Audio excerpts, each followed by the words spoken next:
Almost एक साल पहले माइक्रोमैक्स इंडियन मार्केट में वापस आता है और अपने पहले प्रोडक्ट इन नोट 1 के साथ ना एकदम चाइनीज कंपनीज को कड़ा कंपटीशन मिलता है।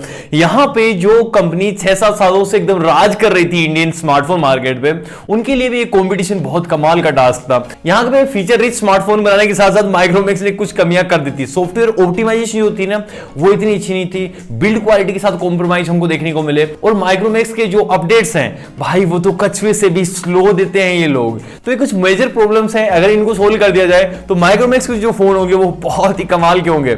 और इनका जो अपकमिंग प्रोडक्ट है वो है Micromax in note 2। Officially confirm हो चुका है कि 25 जनवरी को लॉन्च होने वाला है, मतलब 26 जनवरी से एक दिन पहले। और 26 जनवरी को लॉन्च होगी Redmi Note 11 सीरीज। और उसके साथ मैं भी प्लान कर रहा हूं Realme 9i की अनबॉक्सिंग आपके लिए लेके आने का।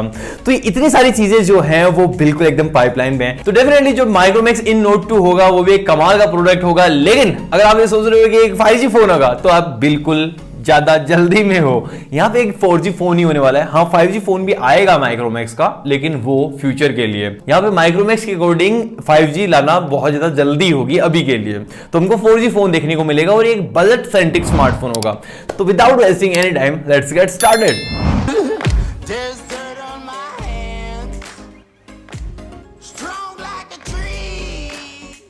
सबसे पहले मैं इस माइक्रोमैक्स इन नोट 2 के बिल्ड एंड लुक की बात करूं तो फर्स्ट ऑफ ऑल जैसे ही आप इस फोन को देखोगे ना तो आपके दिमाग में एक चीज छपेगी और वो है इसके स्क्वायर एजेस। भाई क्योंकि एप्पल में देखने को मिलते हैं और एप्पल ने जब से निकाले हैं तब से रियलमी, रेडमी किसी भी ब्रांड ने छोड़े ही नहीं है। वीवो, ओप्पो भी निकाल दिए और यहाँ पे ये कैसे पीछे रह सकता है। तो माइक्रोमैक्स का ये फोन हमको उसी सेम पैटर्न के साथ देखने को मिलेगा।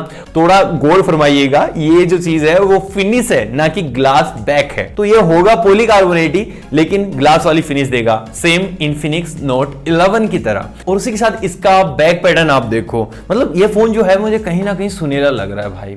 ये सैमसंग गैलेक्सी S21 अल्ट्रा की याद नहीं दिला रहा आपको?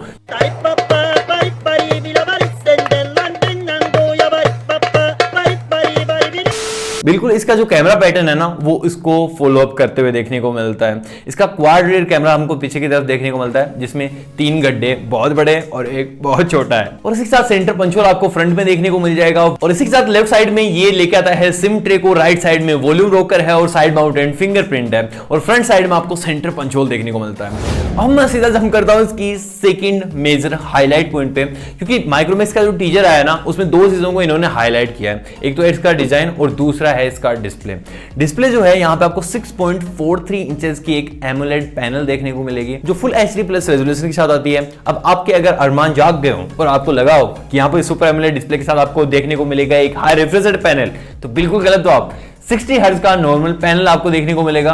साइड माउंटेड फिंगरप्रिंट मैंने आपको बता ही दिया है। तो डेफिनेटली ये माइक्रोमैक्स का पहला फोन होगा इतिहास में अब तक का जो सुपर एमोलेड पैनल को लेके आएगा, और वो भी बजट में। और उसके बाद बात करूं इसकी ताकत की, इसके प्रोसेसर की, तो ये डेफिनेटली 100% माइक्रोमैक्स ने कंफर्म कर दिया है कि मीडियाटेक हीलियो G95 के साथ आएगा। अगर मैं गलत नहीं हूं तो इस प्रोसेसर पे हम फोन्स को 3 सालों से देखते आ रहे हैं। रियलमी, रेडमी, मोटोरोला, इन्फिनिक्स सब ने निकाल डाले हैं। और अब बारी आती है माइक्रोमैक्स की। ये 12 nm की फैब्रिकेशन प्रोसेस पे आता है। मे बी माइक्रोमैक्स भी शिकार हुआ हो ग्लोबल चिप शॉर्टेज का। और जब कोई कंपनी स्टार्टिंग में आती है ना तो उससे प्राइस वैसे भी ज्यादा वसूली जाती है, क्योंकि बल्क में जहां से चीजें ली जाती है ना, जैसे रियलमी और रेडमी की बहुत ज्यादा डिमांड है मार्केट में, तो जितने ज्यादा फोन बिकेंगे उतने ही वो आगे से सप्लाई मंगवाएंगे और जो कंपोनेंट उसमें लगेंगे ना वो उनको सस्ते पड़ जाते हैं। तो यहाँ पे मुझे लगता है कि ग्लोबल चिप शॉर्टेज एक मुद्दा है, और दूसरी चीज अगर पुराना प्रोसेसर यूज किया जाएगा तो उसकी प्राइस वैसे भी कम रहने वाली है। तो मुझे लगता है कि अगर माइक्रोमैक्स थोड़ा सा और मतलब जंप स्पीड से आता ना, जरा स्पीड से अगर और आते थे ना हम लोग वो रोड पे पहुंचते थे। आई तो वो कहीं ना कहीं डायमेंसिटी 800 तक पहुंच जाता और हमको एक 5G प्रोसेसर देखने को मिल जाता और एक कंप्लीट पैकेज मिलता। और ये out of the box Android 11 पे आएगा। और OS जो है वो माइक्रोमैक्स का वैसे ही फेमस है, स्टॉक एंड्रॉइड, बस थोड़े से अपडेट्स और हाई कर देना तो डेफिनेटली मजा आ जाए। और इस बार आपको UFS 2.1 बेस्ड स्टोरेज देखने को मिलेगी। अब आप सीधा जंप करें इसके कैमरा डिपार्टमेंट पे, तो क्वाड रियर कैमरा है, 48 या 50 मेगापिक्सल का आपको प्राइमरी सेंसर देखने को मिलेगा। अब मेगापिक्सल से क्या ही होता है, ऑप्टिमाइजेशन हमको देखनी पड़ेगी। उसके बाद 8 मेगापिक्सल का अल्ट्रा वाइड है और दो चीजें बिल्कुल 100% श्योरिटी के साथ, 2 मेगापिक्सल का मैक्रो और 2 मेगापिक्सल का डेप्थ सेंसर और 16 मेगापिक्सल की सेल्फी आपको देखने को मिल सकती है इसमें। और 5000 mAh की बैटरी है जो डेफिनेटली बड़ी लगती है, लेकिन 12 nm के प्रोसेसर के अकॉर्डिंग बिल्कुल भी बड़ी नहीं है। और इसी के साथ 30 वोल्ट की आपको फास्ट चार्जिंग देखने को मिलेगी। तो यहाँ पे माइक्रोमैक्स ने डेफिनेटली काफी अच्छा काम किया। और USB टाइप सी तो जरूरत है भाई आज के टाइम की, तो उसके बारे में बात करना बनता ही नहीं है। और बात करूं उसके लॉन्च की तो 25 जनवरी को लॉन्च होने वाला है और उसके बाद अनबॉक्सिंग तो डेफिनेटली बनती है। तो यहाँ पे आपको बहुत कुछ देखने को मिलेगा और इस बार बैंड टेस्ट भी हम शायद कर लें, क्योंकि अगर क्वालिटी इश्यूज हुए ना तो उसको देखना डेफिनेटली बनता है। तो डेफिनेटली अगर आप फ्यूचर में इसको खरीदो तो आपको पता चलेगी हाँ ये कितना सॉलिड है और कितना लिक्विड है। और उसके बाद इसकी जो प्राइस है 4GB 64GB के लिए वो अकॉर्डिंग टू रूमर्स आपको 12,999 रुपीज देखने को मिलेगी, 13,000 रुपए।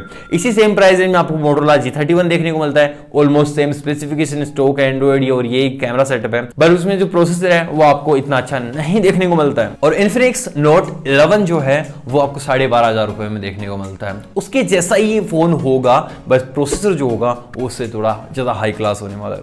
तो दैट्स ऑल, ये होगा माइक्रोमैक्स का इन नोट 2 और ये एक 5G नहीं 4G स्मार्टफोन होने वाला है। बाकी आपको स्पेसिफिकेशन सुन के कैसा लगा, प्राइस के अकॉर्डिंग ये मैच करता है कि नहीं करता है, आप इसके बारे में क्या सोचते हो नीचे लिख के बताना बिल्कुल मत भूलना।